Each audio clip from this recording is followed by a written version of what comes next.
इस वीडियो में हम बात करने वाले हैं statics GK test series number 14 के बारे में, जो रुक्मणी पब्लिकेशन की ओर से आने वाली बुक से है। इस वीडियो में बात करेंगे BSSC SSC railway related most important question, जो आपके एग्जाम ओरिएंटेड सभी क्वेश्चन है। अगर पिछले टेस्ट सीरीज ना देख पाए हैं तो आप जाकर के प्लेलिस्ट चेक कर सकते हैं। तो चलिए वीडियो को शुरू करते हैं। क्वेश्चन नंबर 1, भारत में फेडरेशन कप का संबंध किस खेल के साथ है? तो आपको बता दें फेडरेशन कप का संबंध फुटबॉल से है। जबकि हॉकी की बात की जाए तो Azlan Shah cup, Rangaswamy cup, Beighton cup, DMC Shriram trophy इत्यादि हॉकी से संबंधित प्रमुख ट्रॉफियां हैं। जबकि बास्केटबॉल की बात की जाए तो Holkar trophy, Nehru cup, Ramniwas Ruia challenge cup इत्यादि बास्केटबॉल से संबंधित ट्रॉफी है। जबकि बैडमिंटन की बात की जाए तो hums cup, Uber cup, Abdul Rahman cup, MR Ruia cup इत्यादि बैडमिंटन से संबंधित प्रमुख ट्रॉफी है, जो आप सभी को याद रखना है। फुटबॉल से संबंधित बात की जाए तो फुटबॉल दुनिया में सर्वाधिक लोकप्रिय गेम में से एक है। जो इसकी अंतर्राष्ट्रीय संस्था की बात की जाए तो फीफा फुटबॉल की अंतर्राष्ट्रीय संस्था, जो प्रति 4 साल में फीफा वर्ल्ड कप का आयोजन करवाता है, जो दुनिया में बहुत पॉपुलर भी है। जो कई देश इसमें बढ़ चढ़ कर हिस्सा लिए थे। और क्रिकेट की बात की जाए तो क्रिकेट अपने एशिया और कुछ यूरोपीय देशों में चलता है, बाकी बात तो है ही नहीं उसका कुछ। तो आपको फुटबॉल में इंटरेस्ट है तो आप जरूर देखते होंगे। चलिए वीडियो को शुरू करते हैं। क्वेश्चन नंबर 2, विश्व वन्यजीव कोष का प्रतीक क्या है? तो विश्व वन्यजीव कोष का प्रतीक है लाल पांडा। लाल पांडा विश्व वन्यजीव का कोष। इसकी लक्ष्य की बात की जाए तो वन्यजीव का संरक्षण तथा पर्यावरण पर मानवीय प्रभाव को रोकना विश्व वन्यजीव की प्रमुख लक्ष्य है। संरक्षण से संबंधित यह विश्व के सबसे बड़ा जीव संरक्षण से संबंधित यह विश्व के सबसे बड़ा संगठन में से एक है। आपको ये याद रखना है क्वेश्चन। और इसे विश्व वन्य जीव की स्थापना की बात की जाए तो 1961 में विश्व वन्य जीव की स्थापना किया गया था। क्वेश्चन नंबर 3, भारत द्वारा विकसित ICBM की मारक क्षमता 2000 किलोमीटर से अधिक है, जिसका नाम क्या है? तो अग्नि द्वितीय इसका नाम है। ICBM की मारक क्षमता 2000 किलोमीटर से अधिक है, जिसका नाम अग्नि द्वितीय है। तो आपको ये भी याद रखना है। इसे मिसाइल के परीक्षण ओडिशा के अब्दुल कलाम द्वीप से किया गया था। इससे रिलेटेड अगर बात की जाए तो 17 टन वजन की यह मिसाइल 2000 किलोमीटर तक 1000 किलोग्राम पेलोड लेकर जा सकने की क्षमता है। यह सतह से सतह में मार करने वाली अग्नि द्वितीय की बात की जाए तो यह सतह से सतह में मार करने वाली मिसाइल है। पृथ्वी सतह से सतह पर मार करने वाली मिसाइल ही है पृथ्वी नाम की भी मिसाइल, जो सतह से सतह में मार करने की क्षमता रखती है। क्वेश्चन नंबर 4, विश्व में गौरैया की घटती जनसंख्या प्रति लोगों को ध्यान आकर्षित करने के उद्देश्य से 20 मार्च को विश्व गौरैया दिवस के रूप में मनाया जाता है। आपको याद रखना है। इसके आरंभ की बात की जाए तो 2010 में इसका आरंभ किया गया था विश्व गौरैया दिवस की। तो आपको ये भी याद रखना। क्वेश्चन नंबर 5, विश्व सिंधु घाटी सभ्यता का मैनचेस्टर किस स्थल को कहा जाता है? सिंधु घाटी सभ्यता के मैनचेस्टर जो है सो लोथल को कहा जाता है। आपको याद रखना है। सिंधु घाटी सभ्यता कालीन स्थल लोथल गुजरात में, लोथल जो है सो गुजरात, भारत के गुजरात राज्य में स्थित है। आप सभी को याद रखना है। दैमाबाद की बात की, सिंधु सभ्यता का सर्वाधिक दक्षिणतम स्थित स्थल दैमाबाद था। क्वेश्चन नंबर 6 है, गार्डी कहाँ का लोक नृत्य है? गार्डी जो है पुडुचेरी का लोक नृत्य है। आपको ये भी याद रखना है।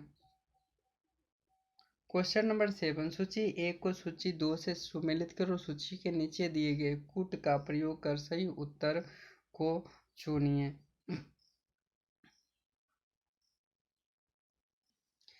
आंशिक प्रशिक्षण प्रतिबंध संधि जो है सो 1963 में हुआ था, जबकि परमाणु अप्रसार संधि 1968 में हुआ था। तो आप सभी को इतना याद रखना है।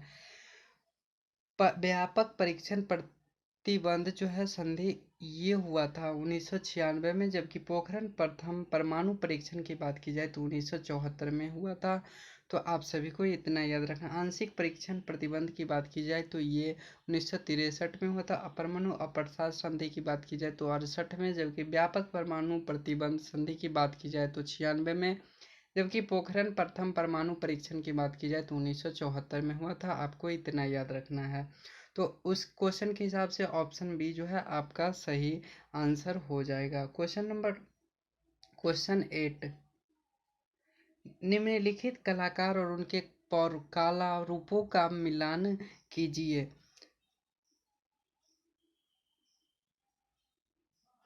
तो आपको बता दें, संयुक्ता पाणिग्राही की बात की जाए तो यह ओडिशा नृत्य से संबंधित है, जबकि टी एन कृष्णन की बात की जाए तो यह वायलिन संबंधित, जबकि पंडित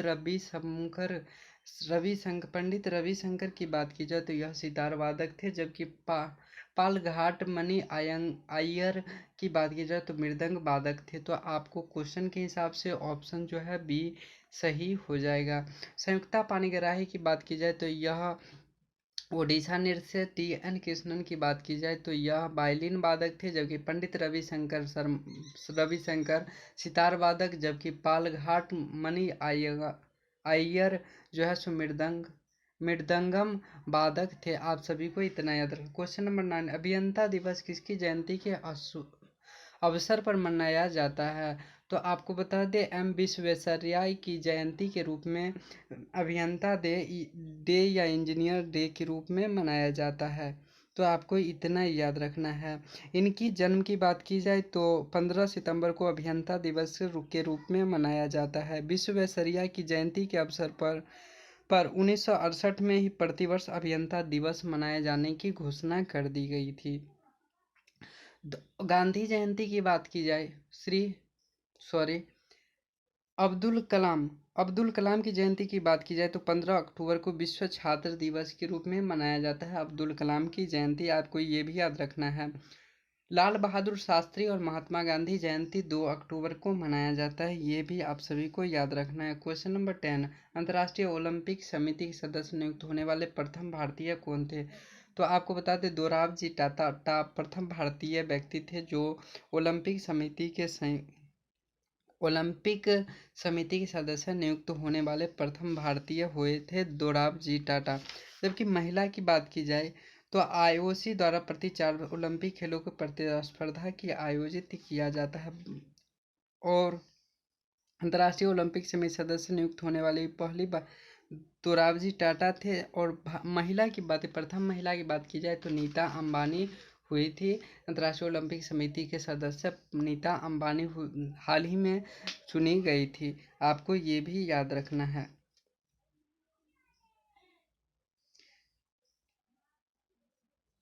क्वेश्चन नंबर नेक्स्ट पे बात कर, सैंटियागो की राजधानी है। सैंटियागो जो है चिली की राजधानी है, आप सभी को याद रखना है।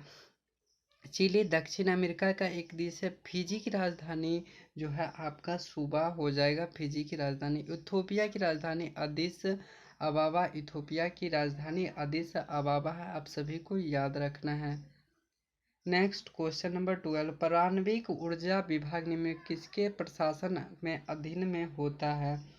तो आपको बता दें, प्रधानमंत्री कार्यालय के परमाणविक ऊर्जा विभाग निम्नलिखित में किसके प्रशासन के अधीन होता है? तो यह प्रधानमंत्री कार्यालय के अधीन होता है, आप सभी को याद रहे। इसके मुख्यालय जो है मुंबई महाराष्ट्र में स्थित है। यह विभाग प्रधानमंत्री के अधीन होता है। इस विभाग की स्थापना राष्ट्रपति के आदेश के माध्यम से 3 अगस्त 1954 को किया गया था। प्रारंभिक ऊर्जा विभाग की स्थापना 1954 में 3 अगस्त 1954 को किया गया था। क्वेश्चन नंबर 13, रूस द्वारा भारत के अकुला द्वितीय श्रेणी के नेपा परमाणु पनडुब्बी सौंप दी। इसके भारतीय नाम क्या रखा गया था?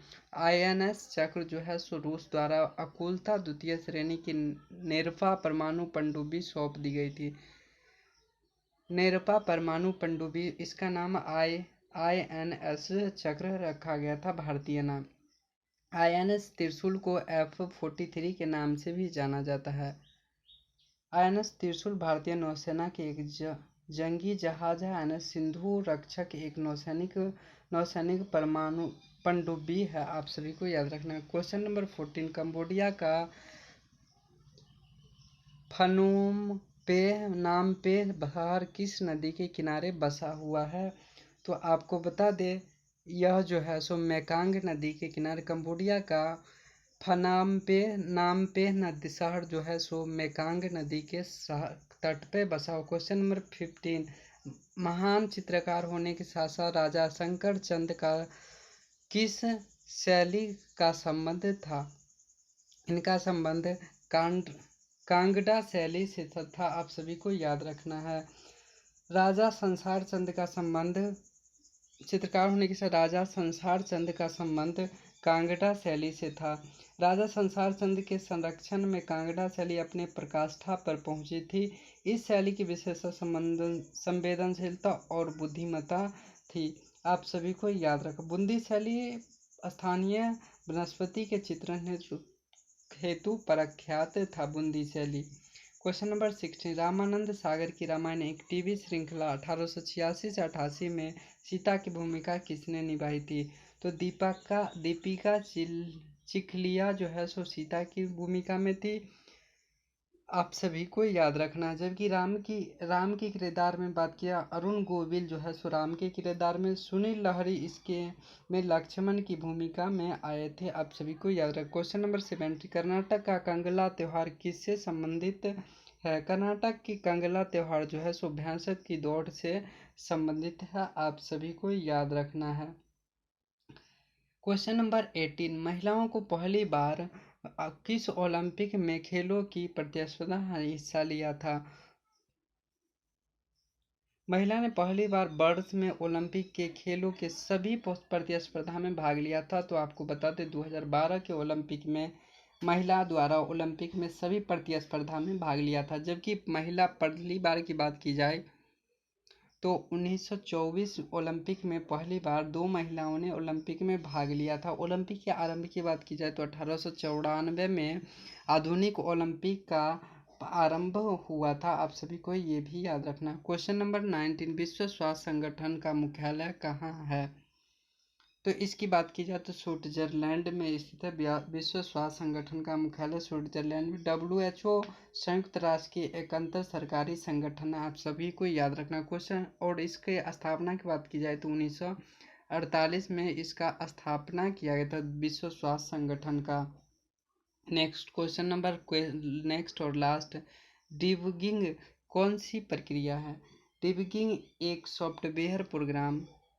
सॉफ्टवेयर प्रोग्राम को रोल आउट करने में संसाधित करने में त्रुटियों को जांच करने के लिए। क्वेश्चन का ऑप्शन बी जो सी जो है सही। एक सॉफ्टवेयर प्रोग्राम में त्रुटियों को जांच करने के लिए डिबगिंग को प्रक्रिया को सॉफ्टवेयर जांच त्रुटि को जांच करने की एक प्रक्रिया है। पहला कंप्यूटर बग का नाम मार्क द्वितीय था। आप सभी को याद रखें। कंप्यूटर का मस्तिष्क CPU को कहा जाता है। सॉफ्टवेयर डिबगिंग 2 चरण में होते हैं, अल्फा परीक्षण तथा बीटा परीक्षण। आपको ये भी याद रखना है। तो इस वीडियो में बस इतना ही। मिलते हैं अगले वीडियो में। तब तक के लिए टाटा बाय बाय।